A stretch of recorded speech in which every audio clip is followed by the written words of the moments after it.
বয়ান করেন যে আল্লাহর মুমিন বান্দা যারা ময়দানে মাশর আম বান্দা হলর আল্লাহর নাফরমান হলর মুশকির হল মুশরিক হলর এই হালত হইব, কিন্তু আল্লাহর মায়ার বান্দা যারা আল্লাহর নবীর ইত্তেবার মধ্যে যারা জিন্দেগি কাটিছে রব্বুল আলামিনে এই সময়গুলারে তারারে একটা বক্তর ফরজ নামাজ সময় তুল্য সময়ের মধ্যে শেষ করে দিবা।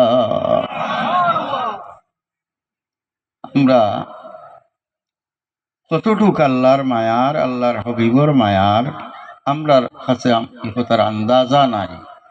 আর কিয়ামতের ময়দানও বেহেশত আমরার লাগি কি তৈয়ার রাখছেন আল্লাহ হয়েছেন, তুমি তাই স্বপ্নেও ইটা বার্তায় বার্তায় না, ইটা বুঝাইবার লাগে কয়েকটা হয়েছেন অত হইব, কিন্তু আল্লাহ কিতা রাখছেন ইকান হকিকত আল্লাহর কাছে।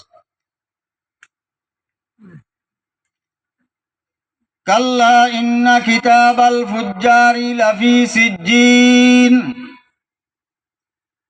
এরার অন্তরের মধ্যে হতার সন্দেহ নাই, ইয়াকিন নাই যে তারারে আবার কবরতাই জিন্দা করিয়া মরার পরে জিন্দা করিয়া ময়দানে মাশর হাজির করা হইব, তারার হিসাব নিকাশ হইব। তো আল্লাহর যাতে মাইত্রা যে এরার সারা নথিপত্র তারা ডকুমেন্ট যা আছে এটা কোন জায়গার মধ্যে? সিজ্জিনের মধ্যে। তারা ডকুমেন্ট সারা সিজ্জিনের মধ্যে। সিজ্জিন কোন জায়গা? ওয়ামা আদরাকা মা সিজ্জিন। কুরআন শরীফ বলছে তো জায়গা প্রশ্ন আল্লাহ ওয়ামা আদরাকা দিয়ে কইছেন, এর জবাব দিয়া দিছেন, আর ওয়ামা ইউদ্রিকা যেন কইছেন একটার জবাবও দিছেন না।